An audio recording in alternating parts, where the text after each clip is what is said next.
Contrairement à la majorité des langages de programmation orientés objets qui se basent sur l'utilisation des classes, en JavaScript, on n'a pas besoin d'une classe pour créer un objet et l'héritage en JavaScript passe par ce qu'on appelle des prototypes. Même si le langage JavaScript permet l'utilisation des classes depuis sa version 6, cela reste du syntaxis Sugar. Les classes n'existent pas vraiment en JavaScript. La façon de réaliser la programmation orientée objet en JavaScript est un peu particulière et propre au langage. Cela nécessite donc la compréhension de plusieurs notions pour être bien cerné. Faire de la programmation orientée objet en JavaScript implique de savoir comment créer des objets en passant par des littérales d'objets et des fonctions constructeurs. Comment réaliser l'héritage en passant par des prototypes. Comment fonctionne le polymorphisme basé sur la chaîne de prototypes. Comment réaliser l'encapsulation en utilisant les closures et les modules. La différence entre la composition et l'héritage classique et bien d'autres. Afin de faciliter l'apprentissage progressif, j'ai décidé de scinder cette partie sur la programmation orientée objet en plusieurs sous-parties, donc plusieurs vidéos, dans lesquelles j'aborderai ces différentes notions de façon progressive. Comme prérequis pour suivre cette vidéo, vous devez avoir une bonne base théorique en programmation orientée objet et avoir aussi un minimum de connaissances en JavaScript, c'est-à-dire des notions sur les types, les structures de contrôle, l'utilisation des fonctions, la notion de closure. Si vous n'avez pas ces prérequis, alors vous trouverez en description de cette vidéo des liens vers de précédentes vidéos qui couvrent en profondeur ces sujets. Dans cette première sous-partie sur la programmation orientée objet, nous allons voir la notion d'objet, comment créer un simple objet, accéder à ses propriétés, modifier la valeur de ses propriétés, ajouter de nouvelles propriétés ou supprimer des propriétés existantes. La programmation orientée objet est un style de programmation qui considère que toute chose dans notre monde réel peut être représentée comme un objet possédant des propriétés qui le décrivent et des comportements qui lui permettent d'interagir avec son environnement ou avec d'autres objets de son environnement. La majorité des langages de programmation orientés objets se basent sur l'utilisation des classes comme moyen de création de nouveaux objets et comme moyen d'extension. Contrairement à ces langages de programmation, le JavaScript se base sur de simples fonctions et des prototypes pour créer des objets et réaliser l'héritage. De façon brute, on peut dire qu'en JavaScript, un objet est une map ou un dictionnaire ou un record, c'est-à-dire une association de clés et de valeurs. Les clés, qui sont encore appelées propriétés ou attributs dans le jargon de la programmation orientée objet, peuvent être de type string ou symbole. Les valeurs, quant à elles, peuvent être de tout type, primitif ou non primitif. Et lorsque la valeur est une fonction, on parle de méthode. Nous avons ici un exemple d'objet. Donc nous voyons que l'objet est représenté ici par une association de clés. Donc nous avons la clé name ici, la clé introduce, et nous avons des valeurs qui sont associées à ces différentes clés. Donc ici nous avons une simple valeur qui est une chaîne de caractères, et ici nous avons comme valeur de cette clé une fonction. Donc dans ce cas on parlera de méthode. Et ici on parlera de propriété simple. Concernant la création des objets en JavaScript, il existe différentes façons de créer des objets. On peut par exemple créer un objet en passant par un Object Initializer, en français initialisateur d'objet, encore appelé Object Littéral, c'est-à-dire littéral d'objet en français. Il s'agit d'une paire d'accolades ouvrantes et fermantes contenant des associations de clés et de valeurs permettant de décrire l'objet.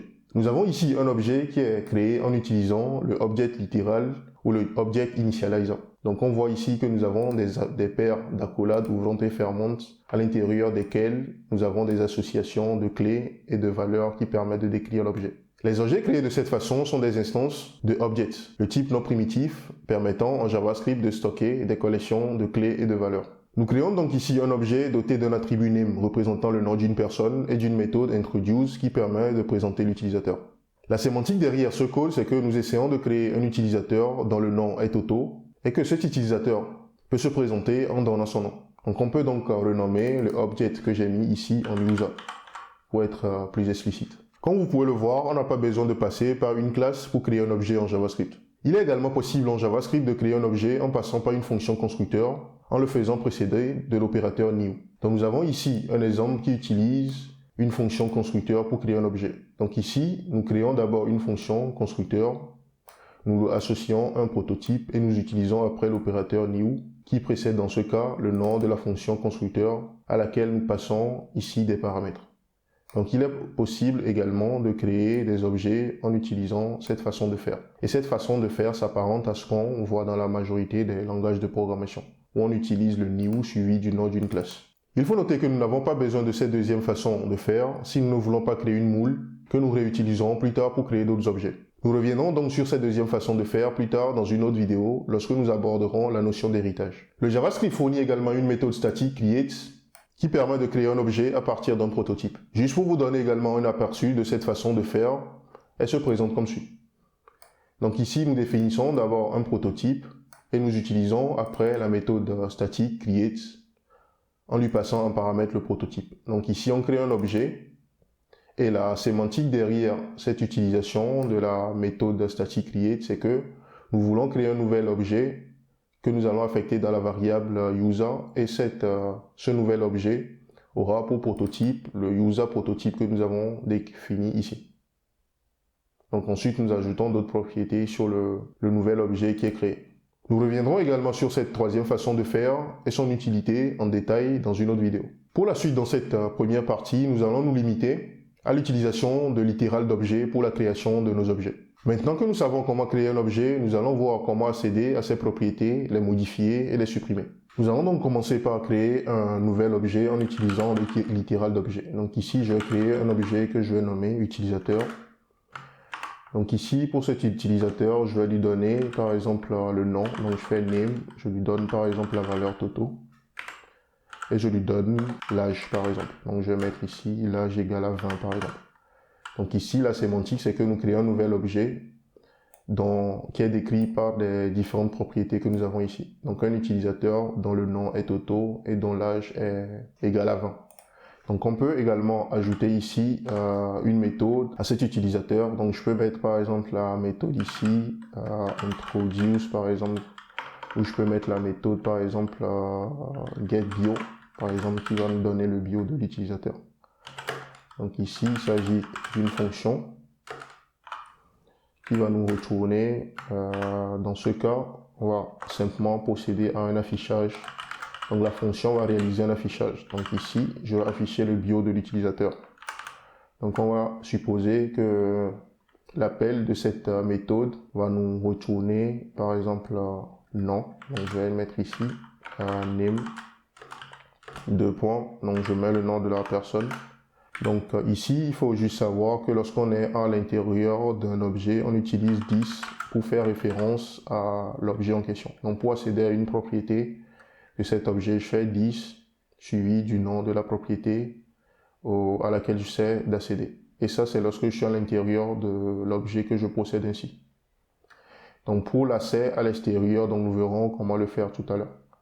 Donc ici, je vais faire 10.name. Donc je vais mettre aussi l'âge et je mets par exemple ici, pour l'âge, il me faut récupérer la propriété également, âge dans ce cas. Donc je fais ceci. Donc en procédant ainsi, nous venons de recréer un nouvel objet en passant par le littéral d'objet. Pour accéder aux propriétés d'un objet, on peut utiliser la notation pointée. Donc supposons que nous voulons ici afficher le nom de l'utilisateur user que nous avons créé ici. Donc on ferait simplement un console log ici. Et nous allons utiliser la notation pointée plutôt. Donc je fais user. Donc je précise ensuite la propriété à laquelle j'essaie d'accéder, le nom de la propriété à laquelle j'essaie d'accéder. Donc si je veux afficher le name par exemple, je fais ceci. Donc on voit ici que cela me permet d'afficher Toto. Donc pareil, si je veux accéder à l'âge de la personne, je fais âge ici, comme ça. Donc ça me permet également d'afficher l'âge de la personne. Donc de la même façon, si je veux accéder aux méthodes, je procède de la même façon. Donc ici, je vais utiliser le getBio comme ça. Sauf que dans ce cas, vu que les méthodes, ce sont des références vers des fonctions, donc il faut utiliser les doubles accolades, les doubles parenthèses, comme si on faisait appel à la fonction en question. Donc ici, j'ai un undefined parce que l'appel vers cette fonction fait déjà un console log. Donc si j'enlève ceci et que je fais le getBio, donc si je regarde dans ma console ici, je vois que j'ai le message ici qui est affiché. Donc j'ai name, Toto, âge 20. Donc c'est de cette façon qu'on peut accéder aux propriétés d'un objet. Maintenant, il se peut que des fois, les propriétés d'un objet contiennent par exemple de l'espace. Donc supposons par exemple que nous avons un exemple ici, supposons que nous avons ici une propriété qui est nommée par exemple nom d'une propriété avec de l'espace. Supposons que nous avons une propriété qui se nomme comme ça, ID, ou par exemple j'ai pas d'inspiration, donc supposons que j'ai une propriété qui se nomme comme ça, ici YZ. Donc pour pouvoir ajouter cette propriété, déjà je dois le mettre entre des job codes pour pouvoir, vu que cette propriété, le nom de cette propriété contient de l'espace, j'utilise ici des job codes pour pouvoir, des semcodes ou des job codes pour pouvoir définir cette propriété. Donc supposons que je mette ici sa valeur égale à test par exemple. Donc pour accéder à cette propriété, je ne peux plus utiliser dans ce cas la notation pointée. Donc je suis obligé dans ce cas de passer par la notation, une deuxième façon d'accéder aux propriétés qui est la notation avec des crochets. Donc je dois dans ce cas faire ceci. Donc je fais un console log, donc je fais user, donc je mets des crochets et je précise ici le nom de la propriété à laquelle j'essaie d'accéder. Donc dans mon cas, je vais faire x, y et z. Donc on voit que cela me permet d'accéder ici à la propriété que nous avons définie là. Donc c'est l'utilité de cette deuxième notation qui nous permet d'accéder aux propriétés qui contiennent par exemple des espaces ou des propriétés qui sont calculées. Donc supposons par exemple que nous avons une autre propriété également ici qui peut être calculée et que dont la valeur est par exemple, supposons que nous avons quelque chose comme ça. Un, 2 par exemple, et que c'est quelque chose c'est une propriété qui évolue en suivant par exemple des valeurs qui sont incrémentées, c'est-à-dire qu'on a ici y1, supposons qu'on a plutôt ceci, pour faire simple, supposons que j'ai ceci, z1, z2, z3, jusqu'à z10 par exemple. Supposons que nous avons quelque chose comme ça, z1 jusqu'à z10, z1, z2 jusqu'à z10 qui ont certaines valeurs. Donc je mets ici par exemple une valeur comme ça, une valeur comme ça. Donc supposons que nous voulons écrire une petite boucle qui nous permet de récupérer toutes ces valeurs. Donc dans ce cas, je vais faire simple, je vais faire le cas du Z1, Z2. Donc du coup, je peux écrire une boucle dont les index varient de 0 à 10. Et pour chaque valeur ou chaque clé récupérée dans cette boucle, je peux faire ceci. Je peux faire ceci par exemple en supposant que ceci correspond à la valeur de la clé dans ma boucle. Donc je peux faire ceci pour récupérer la valeur ici. Donc en supposant que je suis dans une boucle, donc je peux faire ceci et la clé sera remplacée à chaque fois par la valeur qui est calculée. Donc les crochets permettent également d'accéder aux propriétés qui sont dynamiques. Donc ici on est dans un cas de propriété dynamique par exemple, où on détermine les clés de façon dynamique. Concernant la modification des propriétés d'un objet, cela se fait en utilisant l'opérateur d'assignation combiné à la notation pointée ou à la notation avec des crochets. Donc supposons ici que nous accédons dans un premier temps à la valeur de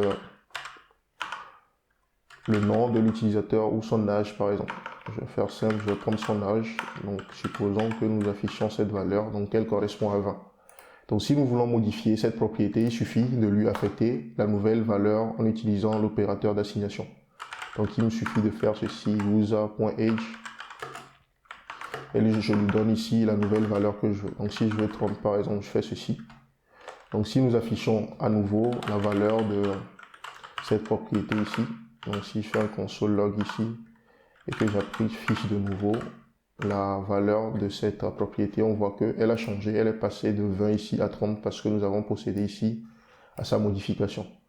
Donc de la même façon, on peut également utiliser la notation avec des crochets pour réaliser cela. Donc rien ne m'empêche ici de faire ceci. Rien ne m'empêche de faire par exemple ça pour réaliser la modification. Donc ça revient à la même chose. Donc si je modifie la valeur ici par exemple à 15, donc on voit que cela, lors du prochain affichage de la valeur ou de la récupération, on voit que la valeur a changé parce que nous l'avons modifié ici. Le JavaScript nous permet également de supprimer une propriété d'un objet. Et cela se fait en utilisant l'opérateur delete combiné à la notation pointée ou à la notation avec des crochets. Il faut noter qu'il existe une méthode static keys qui permet de récupérer la liste des clés ou la liste des propriétés qui sont présentes dans un objet. Donc avant de procéder à la suppression d'une clé, pour voir ou pour s'assurer que la suppression se fait bien, nous allons dans un premier temps procéder à l'affichage des clés de l'objet avant de procéder à sa suppression. Et après la suppression, nous allons procéder dans un deuxième temps encore à l'affichage de ces propriétés en utilisant la même méthode pour voir si la propriété a été supprimée ou pas. Donc ici, donc je disais tout à l'heure que nous avons une méthode statique, objects.keys comme ça, qui nous permet de récupérer les clés d'un objet. Donc nous allons revenir plus tard sur cette méthode également, parce qu'elle permet de réaliser seulement l'affichage des propriétés qui sont énumérables. Donc nous reviendrons dans une autre vidéo sur ce que c'est qu'énumérable, qu'une propriété est énumérable ou pas. Mais pour l'instant, retenons juste que pour un objet littéral que nous créons, cette propriété va nous permettre d'afficher l'ensemble des clés ou des propriétés définies au sein de cette méthode, et cela sous forme d'un tableau. Donc si je fais object.keys ici et que je fais user, donc on voit que ceci me permet de récupérer, si je regarde ici, les différentes clés qui ont été définies là. Donc j'ai name, Z1, Z2, Z10, âge et puis getBio qui ont été récupérés. Donc nous avons dit que pour supprimer, on utilise l'opérateur delete comme ça. Donc on fait précéder le nom de la propriété qu'on veut supprimer du delete. Donc dans mon cas, si je veux supprimer par exemple Z1, donc je ferai user.z1 comme ça, précédé du delete. Donc en procédant ainsi, ça me permet de supprimer le Z1 de mon objet. Donc pour vérifier cela, il me suffit d'utiliser de nouveau le object.keys ici et d'afficher les propriétés de nouveau. Donc là, on voit que dans la liste initiale, le Z1 était présent, mais dans la liste après la suppression, le Z1 a disparu. Donc si je fais pareil, que je fais la même chose pour l'âge par exemple, donc je fais la même chose pour l'âge. Donc il me suffit de mettre ici âge. Donc on voit que l'âge également disparaît de la liste ici, au second affichage, parce que nous avons supprimé cette propriété de notre objet ici. Il faut également noter que cet opérateur delete retourne une valeur qui est un booléen qui permet d'indiquer si la suppression de la propriété a réussi ou pas. Donc si je fais ici un console log sur cette valeur, on verra que ça va me retourner true parce que la suppression a réussi ou que c'est possible de supprimer cette clé. Donc pareil ici, si je fais la même chose ici, j'aurai un true également.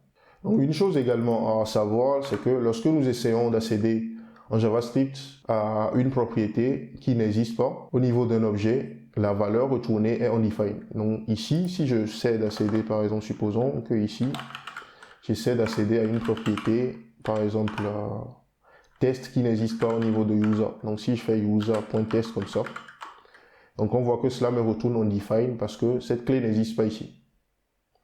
Donc en se référant à ceci, on peut se dire que pour supprimer un objet, il suffit d'affecter à la clé la valeur undefined. Mais il faut noter que cela ne marche pas et qu'il faut nécessairement passer par delete. Donc le fait d'affecter undefined à une clé d'un objet ne supprime pas la clé de l'objet, mais modifie sa valeur juste pour lui donner la valeur undefined. Donc il faut faire la différence entre la valeur d'une clé qui est undefined et une clé qui n'existe pas. Donc pour supprimer la clé de façon explicite, on passe par le delete. Et lorsqu'on veut juste donner la valeur undefined à la clé, on utilise l'opérateur d'affectation pour lui affecter cela. Donc nous allons faire ici un test pour confirmer cela. Donc dans un premier temps, j'affiche, je liste les clés de l'objet user ici. Donc ça contient par exemple le name. Donc supposons maintenant que ici, je procède à la modification de cette propriété name en lui donnant comme valeur undefined. Donc on voit que malgré que j'ai donné la valeur undefined à la clé name, cette clé est toujours présente ici parce que la clé n'a pas été supprimée de l'objet, mais on lui a juste affecté la valeur undefined. Donc pour supprimer explicitement cette clé, si c'est notre intention, il nous faudrait appliquer un delete dessus, comme ça. Donc dans ce cas, on voit maintenant que la valeur, ou plutôt la clé, disparaît de notre objet. Donc notre objet n'a plus cette propriété. Nous allons maintenant voir comment créer des accesseurs en JavaScript. Depuis sa version 5, le JavaScript nous permet de définir des méthodes qui seront appelées lorsqu'on essaie d'accéder à une propriété ou de modifier sa valeur. Dans le jargon de la programmation orientée objet, ces méthodes sont appelées des accesseurs. Et une propriété dont l'accès ou la modification passe par ce genre de méthode est considérée comme virtuelle, c'est-à-dire qu'elle n'existe pas vraiment sur l'objet ni dans la mémoire. Donc supposons ici que nous avons une propriété ID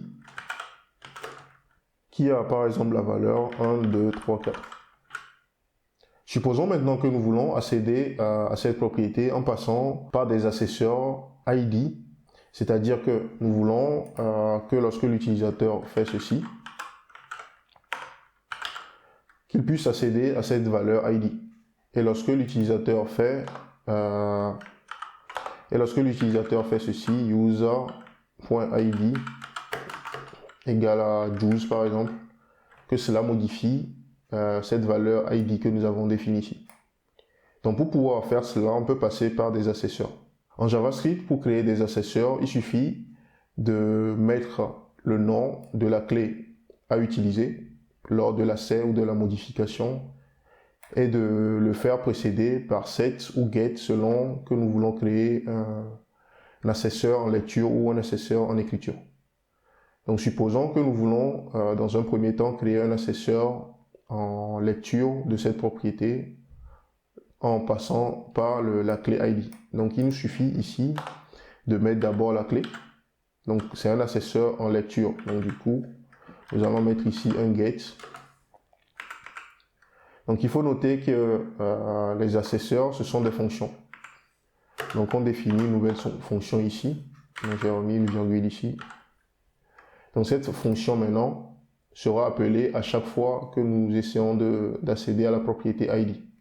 Donc pour vérifier cela, je vais juste simplement mettre ici un console log ici. Donc si je fais un console log ici et que je mets par exemple TT ici, que j'ouvre ma console, donc je vois que le TT est affiché ici lorsque j'essaie d'accéder à cette propriété. Donc si je mets en commentaire ce code par exemple, on voit que l'affichage disparaît de ma console parce que je n'accède plus à la propriété ID. Donc si je remets de nouveau cette propriété, l'accès à cette propriété, on voit que l'appel se fait de nouveau. Donc du coup ici, les getters sont censés retourner des valeurs. Donc si je fais un return, je retourne maintenant la vraie propriété ID. Donc ça veut dire que lorsque quelqu'un va essayer d'accéder ou d'afficher cette valeur depuis l'extérieur de l'objet, donc si je fais ici console log et que j'essaie d'accéder à cette propriété ici, la valeur retournée sera la valeur de mon ID ici. Donc là, nous avons créé un accesseur en lecture. Donc on peut faire la même chose pour créer un accesseur en écriture. Donc l'accesseur en écriture ne prend pas de paramètres et retourne une valeur donnée, alors que l'accesseur en écriture accepte la valeur qui sera passée ici pour modifier la valeur interne à l'objet. Donc du coup, ici, nous allons faire pareil. Donc ici, je crée d'abord le ID qui représente pour moi la propriété d'accès ou la clé qui sera utilisée pour modifier la valeur de mon ID. Donc ici, je vais créer un accesseur en écriture. Donc je fais ici set. Nous avons dit tout à l'heure que les accesseurs en écriture, on doit les passer une valeur. Donc ici, si je survole ça, on dit set must have exactly one parameter. Donc on me dit clairement, l'IDE me dit clairement ici que j'ai besoin de passer un paramètre à cette fonction parce que c'est un accesseur en écriture. Donc ici, la valeur passée en paramètre ici sera la valeur qui sera utilisée pour réaliser la modification. Donc ici, si je fais la même chose et que je fais ici un console.log ici de la valeur, donc on verra que cette valeur va correspondre à la valeur qui sera passée par l'utilisateur ici. Donc pareil, si j'ouvre maintenant ma console, que je mets en commentaire cette partie, par exemple, et que j'essaie de modifier la propriété, vu que je passe 12 comme nouvelle valeur pour modifier l'ancienne valeur de cette propriété, c'est pour cette raison que nous avons la valeur ici qui est affichée. C'est-à-dire que la valeur passée ici, il s'agit de la valeur qui sera passée à notre accesseur en écriture dans ce cas. raison pour laquelle nous avons le juice ici. Donc si je change à 120 par exemple, donc on voit que les 120 sont affichés ici. Donc c'est de cette façon qu'on peut également utiliser notre assesseur en écriture pour modifier la valeur de notre ID. Donc je fais ceci et je lui donne la nouvelle valeur. Donc en procédant ainsi, si je reviens là, donc dans un premier temps, on affiche la valeur du ID, on modifie cela, et on l'affiche de nouveau. Donc si j'affiche de nouveau la valeur, donc on voit que la nouvelle valeur est celle que nous avons donnée ici en utilisant cet attribut. Donc l'attribut ici, ou la propriété ici, ou la clé que nous avons ici, représente pour nous une propriété virtuelle, parce que la propriété n'existe pas vraiment, mais elle passe par un assesseur, par des assesseurs, pour l'accès et l'écriture de la valeur. Donc c'est pas une propriété qui existe vraiment dans l'objet ou en mémoire, mais c'est que cette propriété est interfacée par ces différents assesseurs qui permettent de contrôler l'accès et la modification de la valeur de cet attribut. Donc cette propriété est considérée comme virtuelle. Donc voilà ce que j'avais à partager avec vous pour cette première vidéo sur la programmation orientée objet en JavaScript. Je vous donne donc rendez-vous jeudi prochain pour la deuxième partie qui portera sur les properties attributes et les properties descriptors. Vous jugez que vous avez appris quelque chose à travers cette vidéo, alors n'hésitez pas à la liker. Vous souhaitez revoir d'autres vidéos comme celle-ci sur des sujets en rapport avec le développement web, alors n'hésitez pas à souscrire à la chaîne et à activer la notification. Je vous donne rendez-vous chaque jeudi pour de nouvelles vidéos.